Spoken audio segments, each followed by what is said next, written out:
Hello, my loves. This is the January soul message for 2023.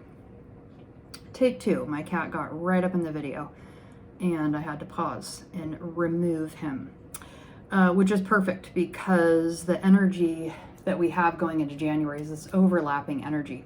So the title of this one is the Alpha and the Omega. And when I tuned in, I saw this kind of overlapping energy like a baton pass. We're letting go of one thing, picking up another thing.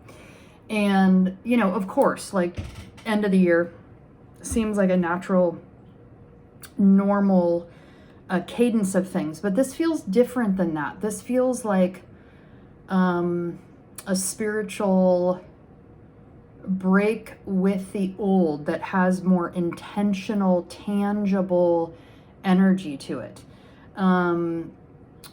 The image for this month is the tree with a reflection of the tree down in the water, which is really intended to look like the tree of life. So you've got the branches going up above, and then you've got the roots going down below. And I actually like that it has that reflection because it's got this energy of the hanged man in the tarot, like everything is turned upside down.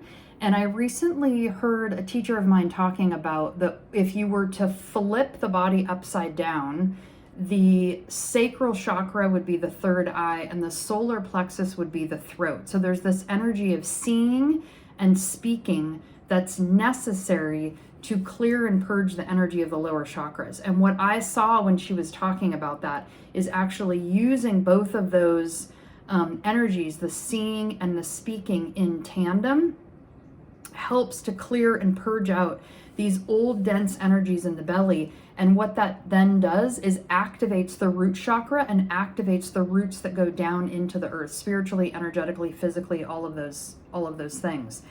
And so we have this essence of ending and beginning. And of course, you know, at the ending, beginning of the year, that's a normal thing, but it does feel different. It feels more intentional. It feels more like there's a cutting, a shedding, an intentional letting go.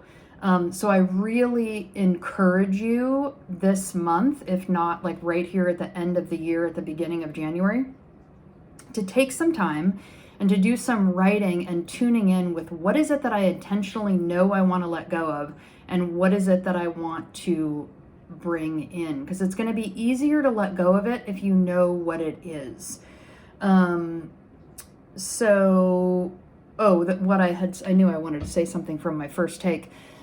We have this energy of fear. So we're kind of scared and excited. I call it skited, when you're like in that energy of like, brrr, like something's coming and there's like a little bit of fear. You're a little bit scared, but you're also excited. And so it's like we can see into our future and we can see that there's freedom, there's expansion, there's abundance, there's exploration coming.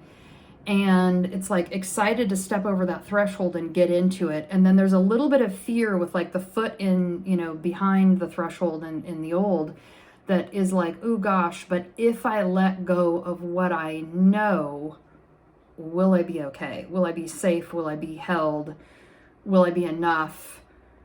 Will the new energy that's going to hold me, will it sustain me and take care of me? And to me, it feels like yes, and it's going to do even more than that, because when we try, what we're really doing is we're stepping into a bigger, more expansive, more expressive version of ourselves. It's not really dependent on the outside world so much as this is like an inside journey that it comes up, and yes, we will express differently, you know, out in the world. And you know, whatever it is, if you're an entrepreneur, like for me, it's showing up as different offerings and different things that are going to come out of me, and more expansive, more expressive, holding more space, you know, growing my community. I've got a whole new community offering that's coming up. It's already up, but it's really going to get kicked off and started in January.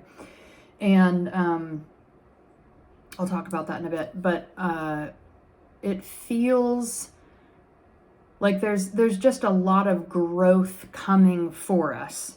And so whenever we feel that, you know, there can be that little bit of fear that's like, oh my gosh, you know, am I big enough to hold this? Am I big enough to contain this? Can I manage the amount of things that are coming to me or being asked of me from spirit to lean into? And the answer is yes, and you got to let go of the old shit to have space for what's new. And that's why there's a little bit of like this heaviness, and it almost, I want to say the word almost feels like a little bit of dread in some ways, because if you've been pushing stuff down and avoiding stuff for a very long time, and then all of a sudden you get the call, or maybe it's not a call, maybe it's a shove or a nudge that says, I'm sorry, but you can't take this forward with you in order to gain everything that's coming next year. If you've been shoving that down for such a long time, it is going to feel like dread. It's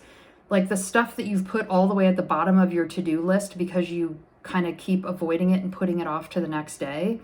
And that can be, physical items on your to-do list, the emotional, relational things that you're not dealing with, whatever it is. And it might just come up and be like, hey, sorry, it's time to deal with this now. And you've been avoiding it for a reason. So it comes with some yuck. It's like, that's what lives in this, lower chakras. It's all this heavy, dense, kind of weighted energy that has to be burned off.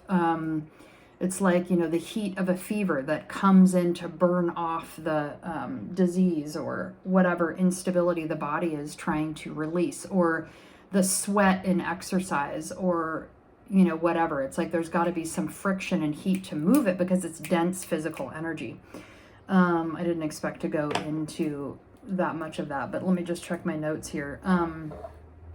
One thing, so we're in the endings and the beginnings, but what's important is that all is correct. All is in right order, right timing, right placement, and all paths and steps on the path are necessary and appropriate. So this came up in the new moon in, can I even think of the sign? I think it was Capricorn. Yeah, in just last week. So if you haven't gotten that, you can grab that in my shop for $20. It's just an individual download. But those moon ceremonies are what a big portion of what I'm calling the Wild Sisterhood, this community group that I'm going forward with next month, will give you access to, as well as lives and different events and things that I do, and a community platform so that you can meet other people that are in the group. So that's called the Wild Sisterhood, and that's available in on the classes and community page of my website, doublemagenta.com. So one of the things that came through in that message was this idea that, we think of the path as being linear, and then we hear the idea of it being, well, it's not a straight line, it's a circle. But what I was seeing in the new moon ceremony is that it's both of those things. It's a path that is laid out before you, but it doesn't necessarily go straight, and it turns and it squiggles and it moves and it merges. And sometimes yours moves and merges with someone else's for a time, and then maybe it lets go and comes back together. And there's these ways that we kind of morph in and out with different people along their paths.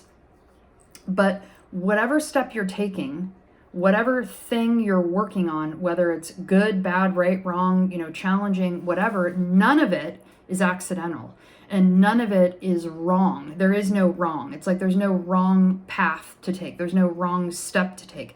There's no way that you can even get off of your path. If you feel like you're going here and then you're like, okay, I'm way over here all of a sudden, that still is part of your path. It's just a bend in the path. And so that's kind of the work of the whole next year that we're doing. It's like none of it's going to be linear, but it's all about, and this is another piece that's coming through and for the Wild Sisterhood that I'm seeing, is this necessity to get into rhythm and timing with the earth, to come into your own sense of rhythm and timing. That's going to be a big theme for this next year. A couple other themes that I wrote down that I was receiving as I was just kind of tuning in and taking notes is reveal. There's this sense of more and more and more is going to be revealed to us. The the veil is being lifted, the window is being cleared, and we're going to see more and more and more in the collective and in ourselves that really has, it's the reveal of truth that's underneath all of that stuff that has been hidden from us, or rather hidden in plain sight, and we're finally starting to see the truth of it. Another energy is allowing, and I almost want to say it kind of has release energy, but it's like if your fists were clenched and the energy is trying to move out of your body with the clenched fist, it can't just flow and go. So there's this sort of like releasing, but it's more of just allowing and softening and allowing it to come through and allowing it to be. And I think we do a lot of this because we want to control. It's that skited energy. We're afraid, well, if I let go, if I allow, if I soften into the divine feminine, or that sense of allowing is more of divine feminine energy. If I allow, if I open, if I soften, will I be harmed? Will I be hurt? Will I be able to control, right? Like that's what we want to do because it's so uncomfortable that we want to, it's like you white knuckle the steering wheel or whatever, when you're like in a storm or something. So there's the allowing energy. Also balance. But when I say balance, I don't mean coming into perfect balance. There's going to be like this it feels like all year it's going to be like this. And it's kind of like learning to surf and coming closer and realizing that like, oh, if I come closer and closer into the teeter-totter, it's going to be easier to go back and forth than if I'm way out here in the polarities. If you've got 1 foot way in the end and 1 foot in the other end, first of all, it's going to be a lot harder to bridge those two, right?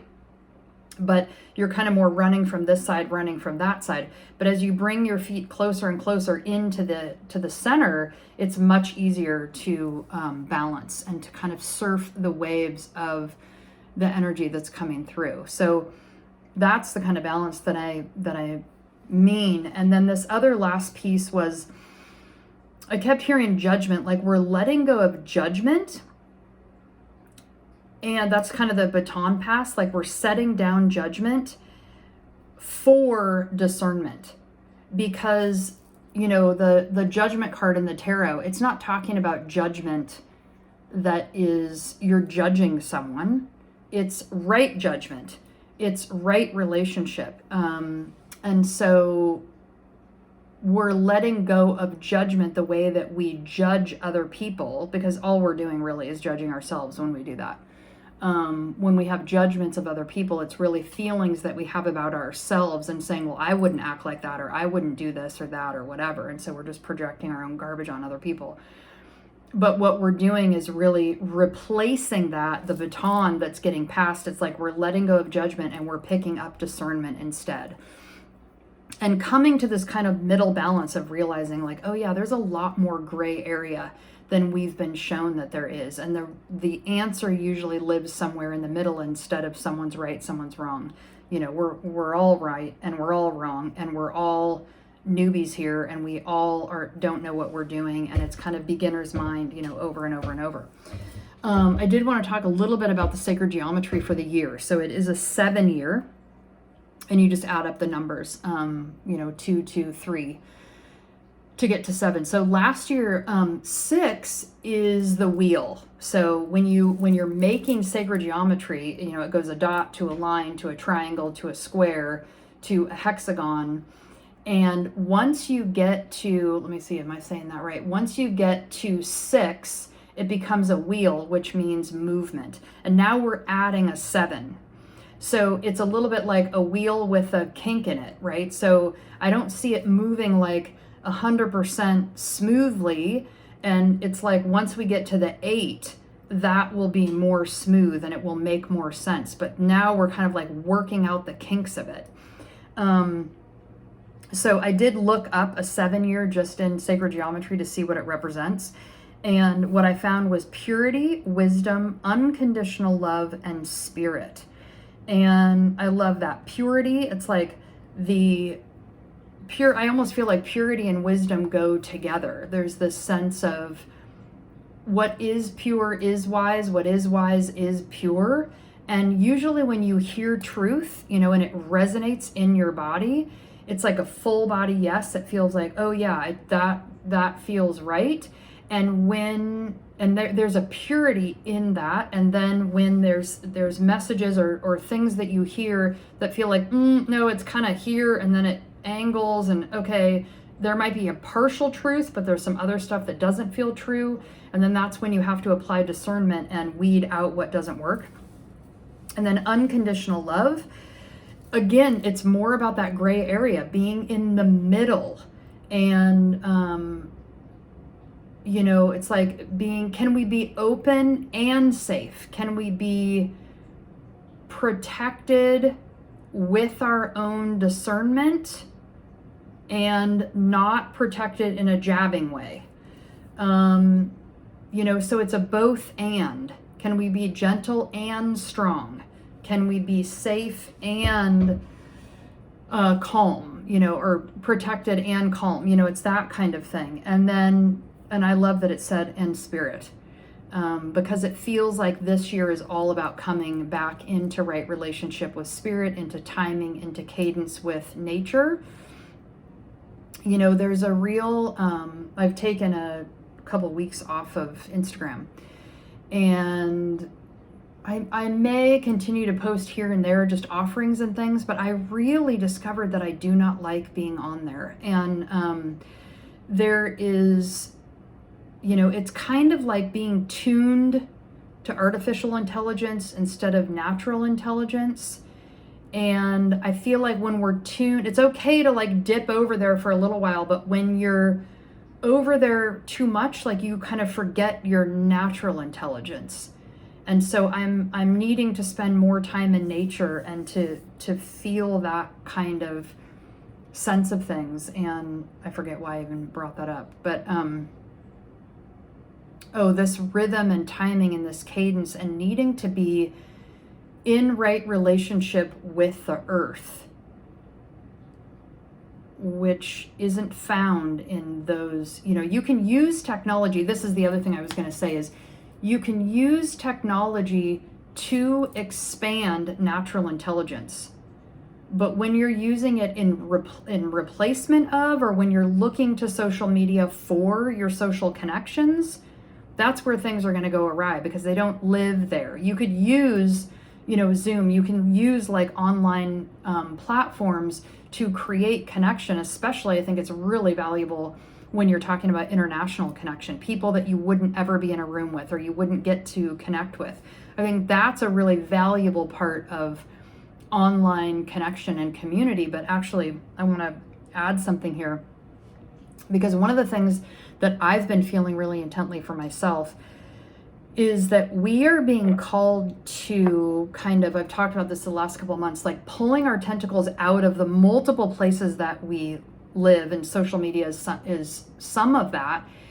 And because when we have our energy splayed out all over the place in all these different ways, it could be like memberships that you're part of, things that you pay for, subscriptions, all that kind of stuff. Or it could be where you place your energy and your time. Are you spending a ton of time on social media and just, scrolling through your feed, which is called a feed for a reason, because that's what you're being fed. That's what you're feeding yourself. Think about that when you're scrolling. Like, I'm eating right now. This is what I'm eating. And, it's, if you're doing that a lot, like you're overfeeding yourself. It's too much. I mean, the scrolling of reels is just like something I can't even understand. It gives me anxiety just like watching that much stuff in one go. But my point is that our energy, our potent, vital, natural intelligence, our energy and our life force gets diluted when we're spreading it all over the place like that. And what we're being called to do in the next year is to pull those tentacles back and really evaluate where is your energy going, and placing it intentionally in fewer places, but deeper down. So it's like we're diving in. This is why the Wild Sisterhood thing that I'm creating feels so valuable and so important, because it's about going deep with the people that want to do that with me, with the people that are interested in my work and they want more of it, and we want to go deeper and down into it in a communal fashion together. Because when we come together in a group, we amplify whatever work it is that we're doing. And so it's about pulling away and disconnecting from things that don't feel good, that don't feel nourishing, that don't feel like that, and then investing in the things that do. So a couple things I wanted to say, and then I'll get into the oil and the card.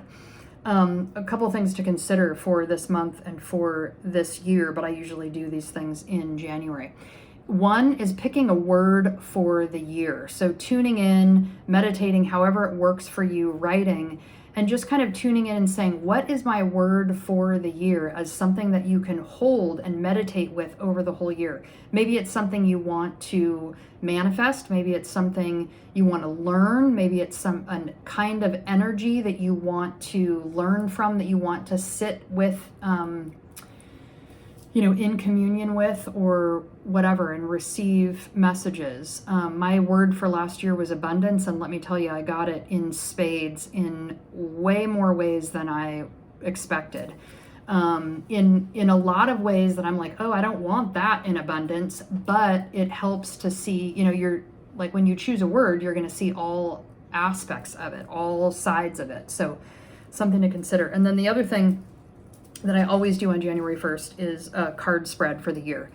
And I have a Instagram reel there that I can repost in stories so you can see how to do it. But essentially, there's a lot of ways to do it in, I forget which book it's in, but in at least one of Kim Kranz's Wild Unknown decks. I think it's probably in the Archetypes deck. She talks about the spread of the year, and the way that she does it is the first card, January, is at 12 o'clock, and then you move all the way around the clock, and then the 13th card that you pull is the card for the year. I do it differently. I pull the very first card is in the center. That's my card for the year. I want the entire deck available for whatever that card is for the year, so I pull that first, and then my January card is at 1 o'clock, and then I go all the way around. That way, when you come back to it later, you don't have to, think about, okay, did I put January at 12 o'clock or 1 o'clock? You can just go, okay, 1 o'clock is January. So that's the way I do it. And oftentimes I'll use a couple decks. So I'll pull one from each of those decks. Like I wouldn't do more than 3 decks because it starts to get kind of confusing. Or sometimes another way that you can do it is, do January 1 o'clock to 12 o'clock with your card in the middle. And then you can also do one for the 4 directions. So kind of the 4 quarters or the 4 seasons of the year. So you can do that as like an overarching energy. So that's something to consider. A mantra that was coming through for me from the Louise Hay You Can Heal Your Life book I was looking at just before this, and I wanted to share here because it feels so applicable for us, really for the whole of the year. There is space and time for everything I need to do. I am at peace. There's space and time for everything I need to do. I am at peace. And that's part of this energy of coming into rhythm with nature, to recognize, like especially right now as we're in winter, to see Mother Nature is taking a pause. And at the same time, it looks like there's nothing happening up above, but there's a lot happening down below in the root system. So there's that. I think I'm going to pull the card before I talk about the oil. So let's see what wants to come through here. Whew. So much. It just, there's an energy of fullness here, man. It's that skyed energy. Like there's so much, and because we haven't quite stepped into it and felt what is going to be coming. So, but it's like anything. The fear of whatever it is that you're being called to do is always worse than the thing itself. And the moment that you do it, you not only feel relieved, but you also feel proud of yourself for having leaned in and done the thing that makes you scared. So what do we got here? I mean, it's a beautiful card. We'll see what it means. Sun's Splendor. So let's see what we got for January. Okay. Sun's splendor, generosity, health, abundance. Ah, revel in the glory of splendor, solace. There are several cards in the alchemy deck that relate to the sun, yet this card specifically depicts the long-term effects of its radiance. Think abundance, fulfillment, and altruism. Envision celebration and collaboration. But is it possible in our complex world? The sun's splendor says yes, one day and one ray at a time. I mean, this is exactly what I'm feeling coming forward. There's this energy of celebration. There's an energy of collaboration that's all sitting there in that energy of the Wild Sisterhood that I'm creating. And then the question of, is it possible in our complex world? There's, it's like, yes, but also, this is why I really decided to keep the Wild Sisterhood online, because I want it to be accessible for people across time zones and all of that. It's that same kind of energy. When Splendor Solace arrives in the laboratory, the alchemist realizes that kindness and generosity are the secret ingredients. So this is exactly what I'm going to pause. This is exactly what I was saying about the gray area and being somewhere in the middle. It's like all things are possible when we apply kindness and generosity. And that means not only to others, but to ourselves.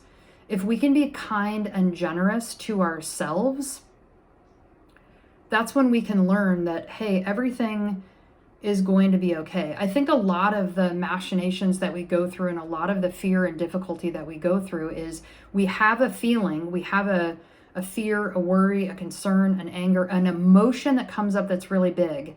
And then we judge the emotion and we say, oh my God, I shouldn't be like that, or I shouldn't be like that, or I have to edit this in order to stay in that relationship, or I have to do this or that or the other thing. And it's like, if we can just apply kindness and generosity to ourselves, we can do anything. If we can just say, hey, it's okay that you feel that way. It's not wrong. It's not good, bad. There's that judgment thing again. Okay, back to the card. I'll say it again. When Splendor Solace arrives in the laboratory, the alchemist realizes that kindness and generosity are the secret ingredient. All other paths fall away. Through giving back to others and the world, we become more like the sun itself, radiant light and expecting nothing in return. Don't know where to start? Thank someone, and then thank another person. Soon, the alchemist finds they are not alone in their laboratory, and miracles arrive, both small and large. And this piece about through giving back to others and the world, we become more like the sun itself. Radiant light and expecting nothing in return makes me think of that poem. I think it's Rumi, although it could be Hafiz, because I always confuse the two.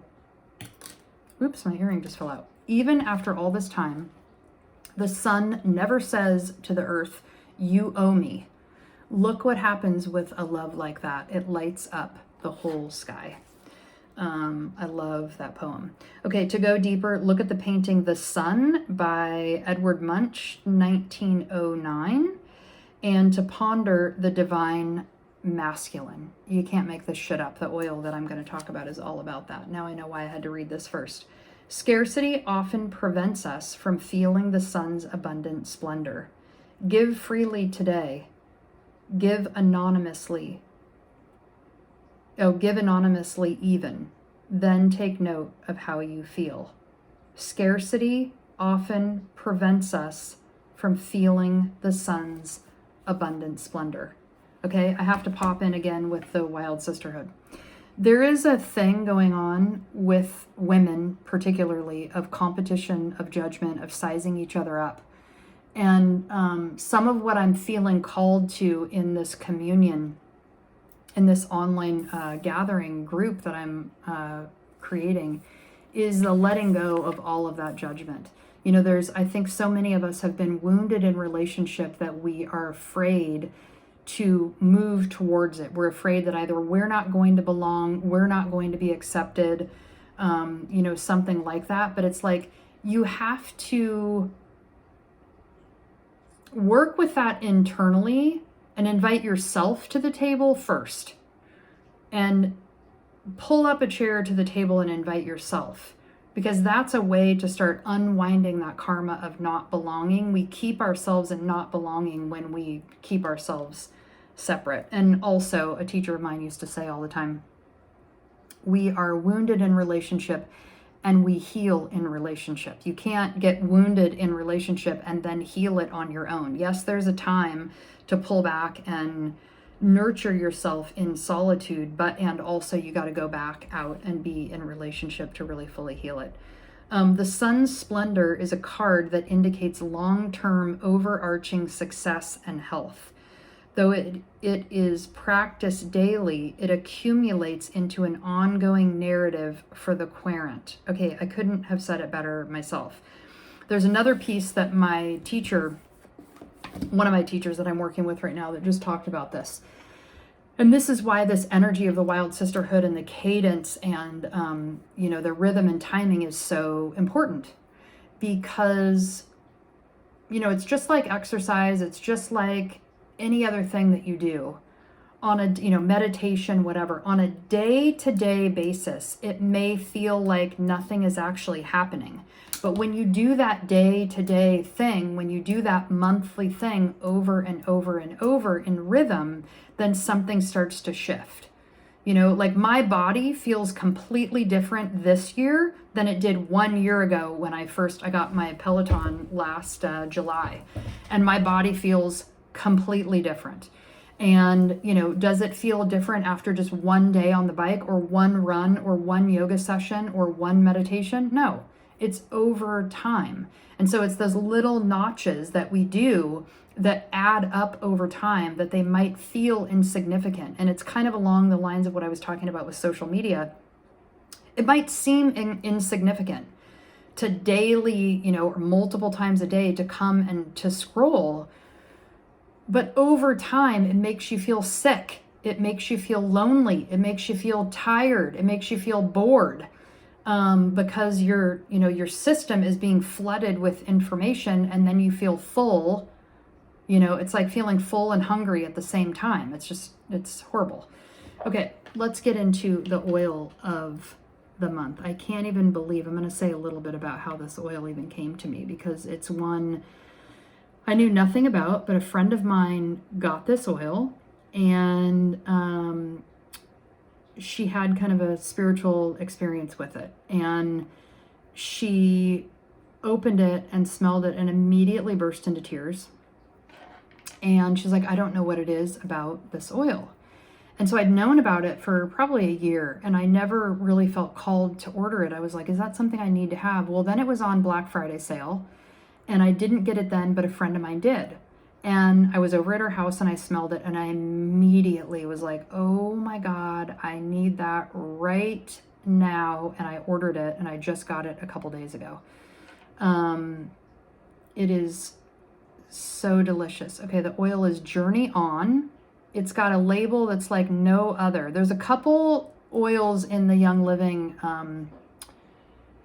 group of oils that have these different labels. Freedom is a different one, One Heart, One Voice. Like there's a couple oils that are kind of special oils that aren't your usual blends that have a different label. So this one, I don't know if you can see it, but I think it must be Gary Young. But it's a man on a horse in a sunset. It's total Stetson kind of situation, if you're old enough to know what that reference is. But I'm telling you, it feels like a warm hug from a man. It feels like you are just being held and taken care of. And I usually think of, when I think of divine masculine for oils, I usually think of frankincense. I feel like that is the oil of Jesus, of the divine masculine. Rose is the oil of Mother Mary, and myrrh is the oil of Mary Magdalene. And I'm not religious, but those oils have been shown to me as being the Trinity, the rose, frankincense, and myrrh. And I don't know, I don't think I could probably even with my glasses read what the blends are, but you can look it up on Young Living. But it's called Journey On. And it feels like I said already, it feels like this divine masculine hug that is like full safety.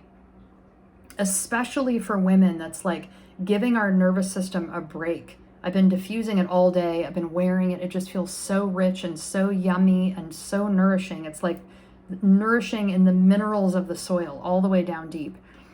And it feels like we need this all year. I mean, but especially right now, it's like, it feels like it's here to soothe the rough edges, the tired edges of the feminine, like the overworking of the feminine and running our energy all the way to empty and feeling like we have to keep going, pushing, being active, or we won't be safe.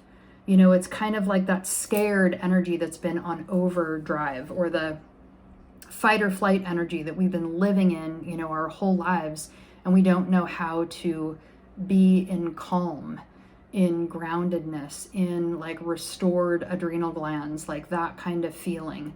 And so it's kind of the, you know, it makes me think of when you go camping and you're sleeping out in the woods or sleeping in the forest, and there's no cell service and there's no Wi-Fi and there's no disrupting energies, and you're just with nature. That's what this feels like. So that's the oil that wanted to come for the month of January. And I don't know, I'm probably going to be working with it all year. It has a little bit of kind of energy too that's like you're going into the cave of creativity, of yourself. That's another energy I've been feeling for the whole year that's coming in, is the sense of being in the cave of your own creativity and letting your focus be there on the internal, not on the outside, not on what everybody else is doing. I just listened to a video this morning and somebody referenced this. They weren't even talking about, you know, current energies or anything, but they referenced this idea of like peeking out your window at what your neighbors are doing. And that's exactly the energy right now. It's like, stop peeking out your window and looking at what your neighbors are doing, because your work is with yourself. Stay focused on you and what you are doing, what you want to create, what you are building. And, you know, it's kind of like carving out time in your schedule to say, okay, from 10 to 12 every day, I'm going to write, or I'm going to meditate, or I'm going to work on my, you know, I'm going to read a book that's working on myself, whatever. It's like putting yourself on a schedule that says, hey, I'm doing this. I'm closing all the shutters during this time, and I'm shutting my phone off, and I'm not receiving any messages, because I'm, you know, selfishly taking up this time for me that is so deeply, deeply needed. And it's the same thing with the Wild Sisterhood and that kind of group, like investing, anchoring in your roots in what you actually deeply care about, and making that commitment for yourself to hold that space for yourself. So I welcome you, I invite you. I'll do another video about that, just to talk about what the whole thing, what it is, and kind of introduce more of it. But it's starting in January. It's already up right now, but I'm working on moving it to a different platform. So as soon as I have that over, I will, and I figure out what the dates are going to be, I'll announce the dates for the live events. But it includes new moon and full moon ceremonies every month, online platform to connect with other people in the group. And then I know that there's a portion of it that we're going to be doing intuitive collage and kind of mapping our months throughout the year, so that at the end of the year we have kind of a visual for the energy that we've moved through independently and collectively as that goes. And then I'll be sharing, you know, live messages and stuff like that throughout the year, because I'm really feeling like I need to go deeper with my own community, with the people that are here and invested in my work, and not publicly on social media. And just, it feels too diluted for me, and I really want to invest it where I feel called to. So that's what's going on for me in 2023. All right, blessings, namaste. Have a wonderful 2023. I look forward to connecting with you in the future in whatever way that ends up manifesting. And I wish you the best. All right, namaste.